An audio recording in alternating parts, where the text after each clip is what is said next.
Selamat datang di Get Closer with Saija Dinda 2021. Gimana teman-teman, kabarnya baik? Alhamdulillah baik ya. Oke, pada segmen pertama kita akan memutarkan video dari para finalis yang isinya sudah ditentukan sebelumnya. Lalu selanjutnya saya akan menanyakan tentang isi dari video tersebut. Pada segmen kedua, saya akan memberikan tantangan kepada para finalis nih untuk melakukan free speech sesuai topik yang sudah ditentukan. Di mana nanti saya akan memberikan kotak ini yang berisi tentang 22 pertanyaan, di mana isinya itu tentang tema yang sedang hangat di dunia pariwisata dan umum. Kelompok 2 sudah siap ya?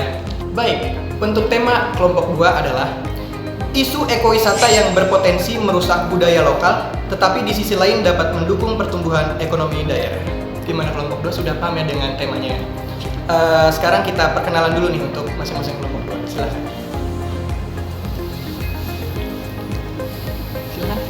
Baik, halo semuanya, perkenalkan, nama saya Almira Fadila.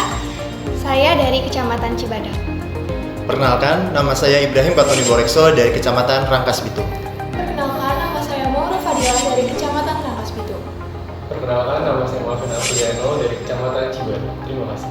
Nah, itu dia masing-masing dari kelompok 2 ya. Baik, untuk yang pertama, inilah cuplikan video presentasi dari Almira. In nowadays, natural tourism is being a favorite tourism object.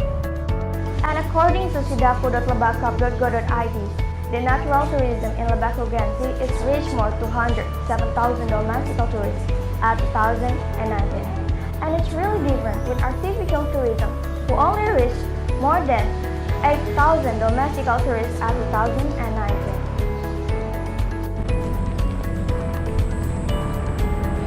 We know that tourism activities have a good impact for economies, especially can increase the income of some region and also can improve the infrastructure. And furthermore, it can provide a job for unemployed. But on the other hand, it have a bad impact, especially for environment, with the trust as the biggest problem. We should realize that ecotourism can be a good solution for environment.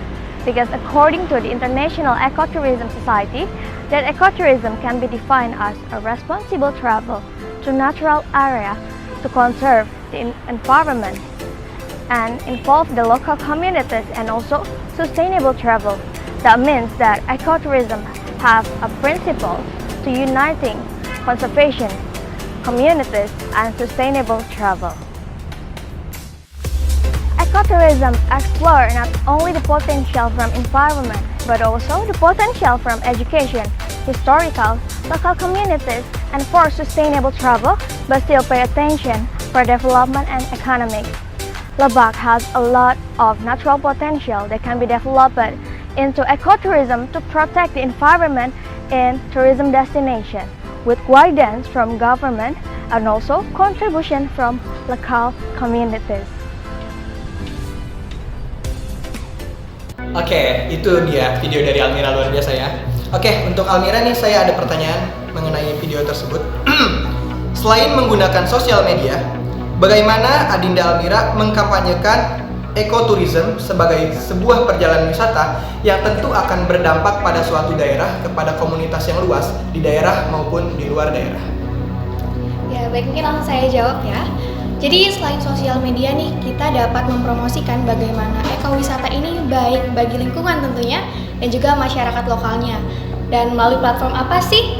Nah, ini salah satunya dapat dilakukan dengan kegiatan-kegiatan seperti webinar ya. Webinar yang saat ini sedang banyak sekali kita lakukan ataupun seminar.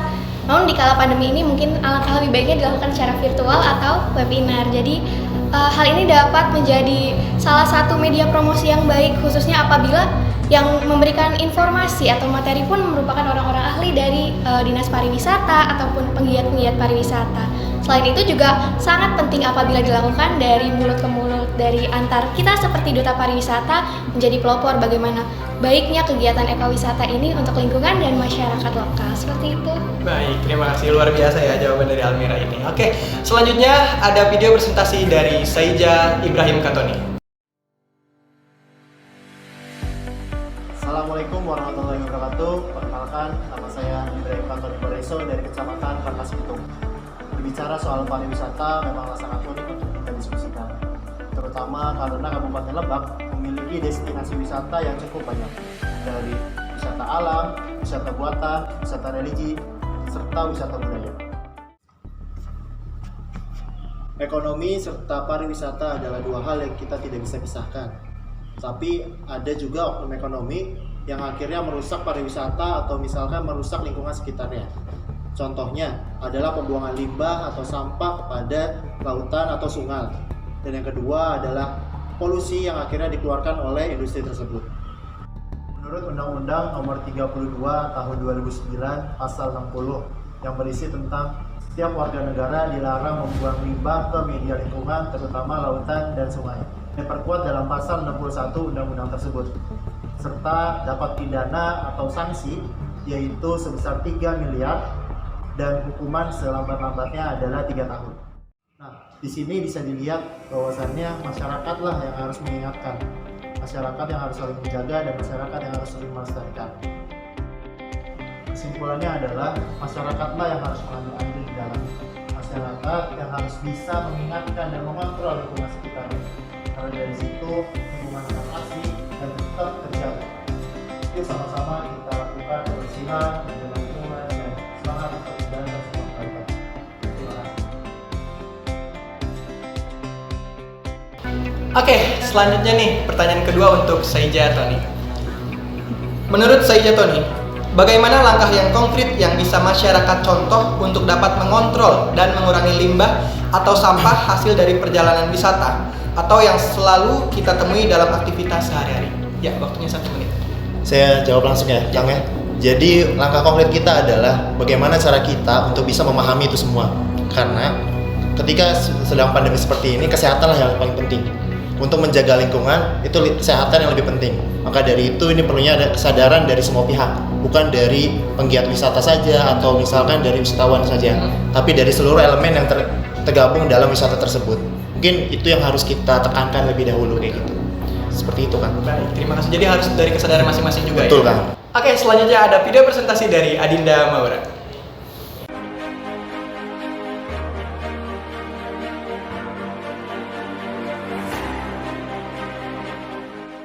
Assalamualaikum warahmatullahi wabarakatuh.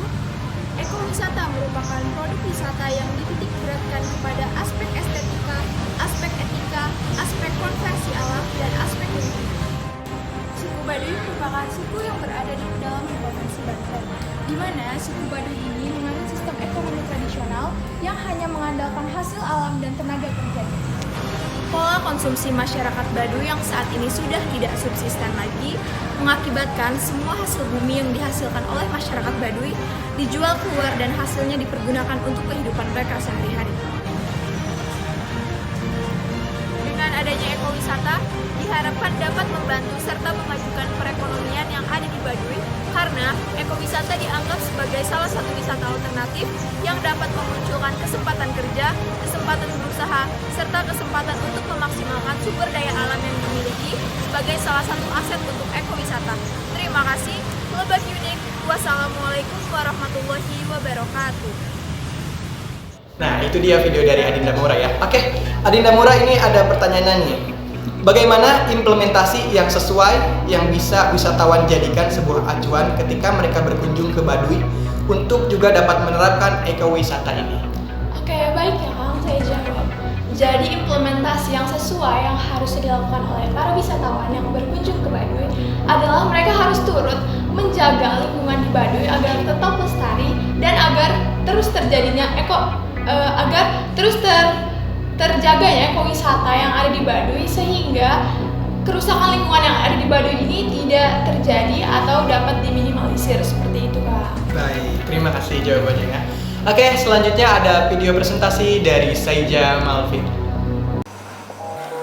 Halo semuanya, perkenalkan nama saya Malvin Apriliano, berusia 17 tahun. Kali ini saya akan memaparkan penjelasan dari esai yang telah saya tulis. Apa itu eksploitasi pariwisata? Eksploitasi pariwisata adalah keadaan di mana sebuah objek pariwisata dimanfaatkan secara berlebih untuk kebutuhan wisatawan, sehingga tercapainya nilai-nilai ekonomis, sosial, dan juga ekologis pada sumber daya tersebut. Apa sih yang dieksploitasi? Yang menjadi bahan eksploitasi pada kasus kali ini adalah aspek fisik, aspek sosial, aspek rekreasi, dan juga aspek ekologi. Kenapa harus dieksploitasi? Dikarenakan Gunung Luhur merupakan salah satu destinasi ekowisata yang ada di Kabupaten Lebak dan sedang digemari oleh masyarakat lokal, sehingga pemerintah menjadikan hal tersebut sebagai potensi yang dimiliki oleh daerah untuk dioptimalkan. Terus kenapa kalau dieksploitasi? Kan bagus untuk meningkatkan sumber daya lokal. Jadi ramai juga kan tempatnya? Betul, pendapatan yang dihasilkan oleh eksploitasi tersebut dapat meningkatkan berbagai sektor lokal dan juga melindungi sumber daya yang ada. Namun, menurut hal itu juga dapat mengakibatkan kerusakan lingkungan dan pencemaran lingkungan. Lalu harus seperti apa? Eksploitasi dan pelindungan sumber daya pariwisata merupakan hal yang saling berkaitan, juga bertentangan. Seperti halnya dua sisi mata koin, dalam pelaksanaannya, pemerintah beserta stakeholder harus bersinergi dalam membuat kebijakan yang realistis dan sistem pengelolaan yang tepat. Eksploitasi sumber daya alam sangat disarankan apabila dilakukan pada sumber daya alam yang tergantikan, sehingga ekosistem dan sistem lingkungannya dapat dipertahankan. Mengingat bahwa eksploitasi pariwisata harus dibatasi berdasarkan manfaat dan keuntungan yang diambil, eksploitasi ini dapat menjadi sebuah keuntungan dan peningkatan bagi sektor lokal, namun bisa menjadi bumerang bagi daerah itu sendiri. Berdasarkan berbagai hal tersebut, dapat disimpulkan bahwa eksploitasi yang terjadi pada Gunung Luhur dapat menjadi sebuah keuntungan apabila pemerintah mampu mempertimbangkan konservasi lingkungan dan sumber daya. Namun, bisa menjadi sebuah titik kebuntungan apabila pengelolaan sumber daya tersebut menjadi sebuah permasalahan yang berarti. Sekian, hanya itu yang dapat saya sampaikan. Mohon maaf apabila terdapat kekurangan dalam pembuatannya. Terima kasih. Semoga dapat terima. Sampai jumpa. Oke, Saija Malvin. Pertanyaannya adalah, menurut Saija Malvin, kalau harus memilih mana yang lebih penting antara potensi wisata yang harus tereksploitasi tapi akan meraih keuntungan untuk kemajuan daerah, atau menjaga keasrian suatu daerah tanpa adanya exposure yang mengakibatkan kurangnya income yang akan dihasilkan? 1 menit. Silahkan. Baik, terima kasih atas pertanyaannya. Menurut saya, dibandingkan harus mengeksploitasi sumber daya alamnya, lebih baik pemerintah melakukan improvisasi terhadap destinasi wisata tersebut, sehingga dapat terjadi kesimpulan kalau pemerintah itu lebih aware terhadap sumber daya alam yang ada dibandingkan harus mengeksploitasi menggunakan konsep mass tourism atau, dan juga bisa meningkatkan ekonomi lokal, kan? Wah, luar biasa. Betul, seperti itu. Terima kasih. Luar biasa. Teman-teman dari kelompok 2 ini sudah sangat siap nih sepertinya nih. Terima kasih untuk kelompok 2 yang sudah memberikan jawaban atas pertanyaan yang sudah saya berikan tadi ya. Oke, kita masuk ke segmen selanjutnya, di mana segmen ini adalah free speech. Jadi teman-teman ini akan menjelaskan tentang tema yang saya berikan di dalam kotak ini nih, teman-teman. Oke, kita langsung aja ya. Masuk ke Adinda Almira. Silahkan, Almira. Nanti langsung dibacakan. Saya kasih waktu 1 menit. Oke.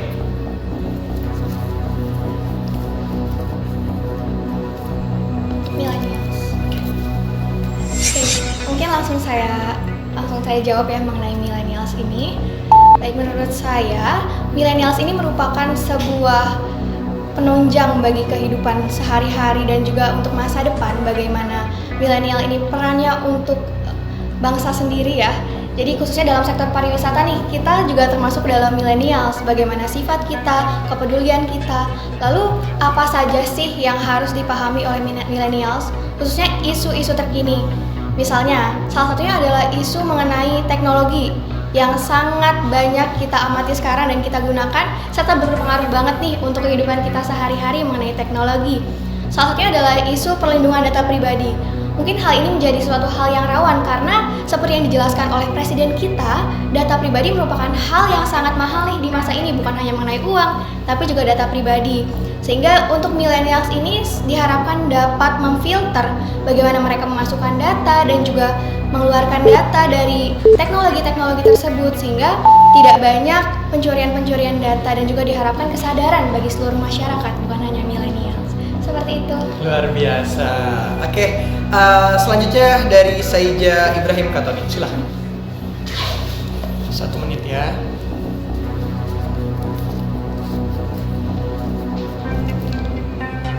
Mais.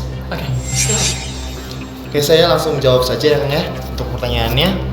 Mais di sini adalah program baru kita, gitu kan. Program baru dari pariwisata. Di situ ada yang namanya tentang inovasi tentang pariwisata. Contohnya kayak kita biasanya memasukkan uang ke dalamnya dan kita mendapatkan yang lebih kayak gitu ya. Itu udah contoh dari milenial. Dan ternyata di Mais ini juga itu programnya sangat panjang karena kita melihat dari sektor pariwisata yang sekarang sedang menurun dan harus dibangkitkan kembali dengan adanya Mais-nya ini. Jadi Mais ini sebagai penunjang untuk pariwisata ke depannya. Mungkin seperti itu, Kang. Terima kasih atas jawabannya ya. Oke, selanjutnya dari Adinda Maura ya. Silahkan Adinda Maura. Ya, diambil 1 menit ya. Dibacakan dulu. Oke, pertanyaan yang aku dapat itu Sabah Budaya Baduy. Silahkan. Baik, Sabah Budaya Baduy adalah sebuah nama kedua yang awalnya merupakan wisata budaya Baduy. Kenapa diganti? Karena orang Baduy sendiri ini ingin dirinya sekarang ini sebagai subjek, bukan objek. Kenapa subjek? Karena orang Baduy ini pada awalnya kurang suka kalau mereka itu dijadiin objek gitu, Kang. Jadi kayak mereka tuh jadiin tontonan gitu, mereka kurang suka. Jadi mereka pengennya wisatawan yang datang ke Baduy itu lebih menjadikan mereka seperti saudara, seperti mengunjungi saudara gitu. Oke, baik. Selanjutnya dari Saija yang terakhir nih, Saija Malvin, silahkan diambil.